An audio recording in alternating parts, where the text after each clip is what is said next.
Hey everybody, my name is Claude, and today's episode we are just focusing on why there shouldn't be an Amazing Spider-Man 3. So, as you know, I'm a massive Spider-Man fan. I don't want to tout my credentials, but I have been a massive Andrew Garfield fan for the role of Peter Parker back in 2011 when they announced there will be a reboot. I was really excited when they finally announced Andrew Garfield because A, all the other candidates for the role were horrible, and B, I just saw Social Network and he was amazing in it, no pun intended. So I was really excited. Plus, Andrew Garfield to me is the perfect Peter Parker in terms of, just obviously he looks just like the 616 version, and his personality fits how Peter Parker in my mind should be after reading all of the Amazing Spider-Man comics. Now, before we get started, I just want to say if you haven't watched Spider-Man No Way Home, first of all, what are you doing here watching this? And second of all, you probably should go see that because there will be massive spoilers in this video in terms of what the video will actually have in it. I'm going to just, it looks like I have 7 points about why the movie shouldn't be made, so let's just go ahead and get started. All right, point number one that I want to make is a lot of people that are crying for the sequel, the third Amazing Spider-Man movie, actually didn't really even see the first two or bitched about the first two actually not being that great, which in my mind isn't a really, I don't know. It's just like you complained about it the first time and the second time, but you still want a third movie now that you saw No Way Home. And that ties in directly to my other points, but there's reasons why No Way Home was so good with the Andrew Garfield Spider-Man. And let's just get in the second point is the Spider-Man No Way Home.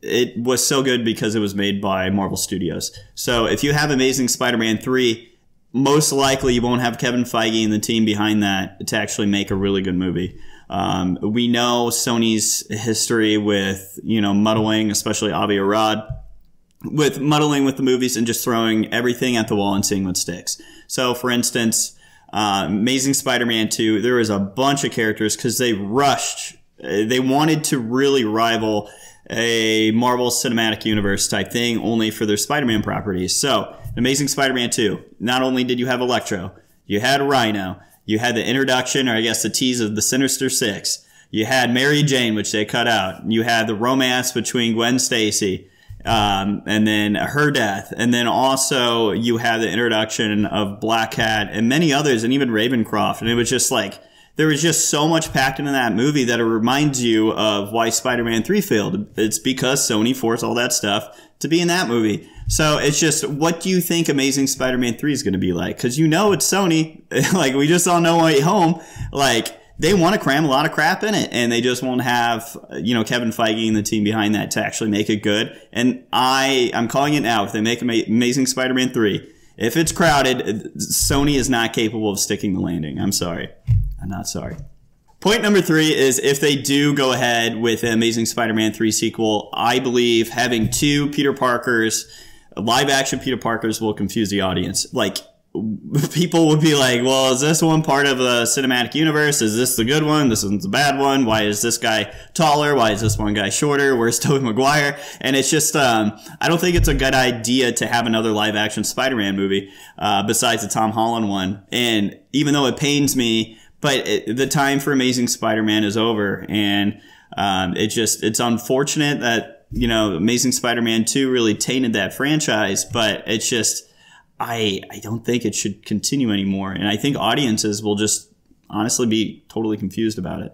Okay, so point number 4 is Andrew Garfield's Peter Parker deserves better. So if you watch No Way Home, you saw Andrew Garfield actually have fun with the character and it was actually being the Peter Parker we all know from the comics. So he was having fun, having quips, and there was humor to it and genuineness from Andrew Garfield that I feel like a lot of times these movies kind of miss out on. And it's seriously, that's the closest thing to a 616 comic book version of Peter Parker, and it was perfect. So, if they make an Amazing Spider-Man 3, just knowing the track record with that franchise, honestly, it's probably going to be a little bit darker, especially with teases with the Tom Hardy symbiote, and you have stupid Morbius and all that crap. Like, Sony will probably want to jam that in. So this franchise will most likely be pretty dark. And who knows, maybe Andrew Garfield's Peter Parker gets a symbiote. So at that point, you can just throw all those quips and witticisms out the window, which is really unfortunate because that was some of the strongest stuff in No Way Home. And honestly, it just doesn't need to happen. Like Amazing Spider-Man 3, I just predict will be dark and just, you know, it kind of reminds me of the Justice League problem where it's just this edgelord crap. You know, after the Christopher Nolan Batman movies, you had all these superhero movies try to be dark and it just doesn't work, and especially doesn't work with Spider-Man. So I just don't think it's a good idea, and that's what I predict for that one. And Andrew Garfield should not be a part of it. My next point is just don't underestimate Sony's ability to mess things up. I mean, this kind of ties into everything else, but they have a track record of just jamming everything into these movies and just rushing it. It just, Spider-Man to me needs to be, you know, like you need to take, it's a smaller story. You don't have to have 6,000 characters in it. It's just, I always reference South Park member berries. Like, you don't need to remember all these characters from like the animated show or the comics. Just stick to a tightly written, just straight plot. Like, that's all you need. I think Amazing Spider-Man 2 would have worked perfectly if they just would have stuck to Harry Osborn turning into Green Goblin and killing Gwen Stacy. You didn't need all the other crap tied with it. There was no point for Electro. And they turned him blue, which is stupid. So, again, in No Way Home, they fixed that, too. It's just, there's a reference of Jamie Foxx's, like, he was talking with the lizard, and then the lizard's like, hey, last time I saw you, you were blue, and you had a gap between your teeth. So, but anyway, it just, Sony just, I feel like they don't, in their core, understand the characters of all these Spider-Man characters. And the directors do. I mean, Sam Raimi and Mark Webb, I feel like they had good intentions a lot of times, especially Sam Raimi, but it's just Sony's interference with all this crap, like, especially Avi Arad just jamming all this stuff in there, jamming, Venom in Spider-Man 3, and literally teasing 6 other characters for the Amazing Spider-Man 3 sequel. And I'm glad it got canceled because how horrible would have that movie been? But, anyway, it's just, Sony will screw it up. You know, if Marvel isn't there to help behind the scenes, it just seems like a really bad idea. And all these people that want an Amazing Spider-Man 3, first of all, will they even go in the theater to see it? And second of all, they'll be the first ones to bitch about it on Twitter, saying, oh, Andrew Garfield Spider-Man sucks and all this other crap. And it's, in my opinion, it's never the actor's fault. They have good actors in these movies. It's just the execution of it is just horrible because it's studios, you know, interfering with the movie making process. And as a massive Spider-Man fan, obviously a massive Marvel fan, it sucks to see this stuff. And it just proves that Sony is kind of, they don't really know what to do, because after No Way Home, they're like, oh, a Gwen Stacy, you know, Ghost Spider movie. That sounds good. Oh, let's do a Craven movie. Let's do a Morbius movie. Like, is there anybody on this planet other than Jared Leto that was asking for a Morbius movie? I didn't think so. So that ties in my next point, is because Sony is rushing to have their Sony Spider-Verse, they will try to jam things into Amazing Spider-Man 3 like they did for Amazing Spider-Man 2. Now that they have Tom Hardy's Venom franchise, which I don't know if you've seen, or whatever, Let There Be Carnage, that movie is one of the worst superhero movies since the early 2000s.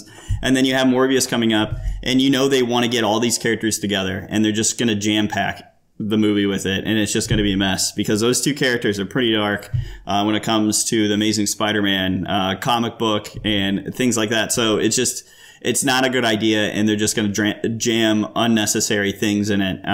You know, for Amazing Spider-Man 3, if they would just stick to Craven, just maybe just have that. But at the same time, who knows what Marvel Studios is telling Sony is just like, well, don't do Craven because we want that for a potential sequel for the Tom Holland franchise. So it makes you wonder, is it going to get confusing where if they do a Craven and Amazing Spider-Man movie, is there going to be a good Craven in the MCU? Because you know it's not going to be good in the Sonyverse. So there's a lot of things, and a lot of things for Sony to juggle. And it just, if you saw the leaked emails from Sony, they were seriously contemplating Aunt May spy thriller. I guess it was a movie marketed for teenage girls. And it shows that Sony doesn't deserve the Spider-Man franchise. And it sucks, because you can't do anything about it now, but that was seriously an idea that they had. So it's really bad. And if you haven't looked up those leaks from, I guess it was like 2014-15, like, take a look at that. There's some good stuff there. And finally, my last point is in Spider-Man No Way Home,